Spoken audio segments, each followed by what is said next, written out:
إذ قال يوسف لأبيه يا أبت إني رأيت أحد عشر كوكبا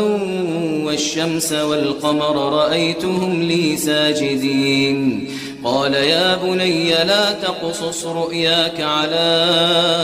إخوتك فيكيدوا لك كيدا إن الشيطان للإنسان عدو مبين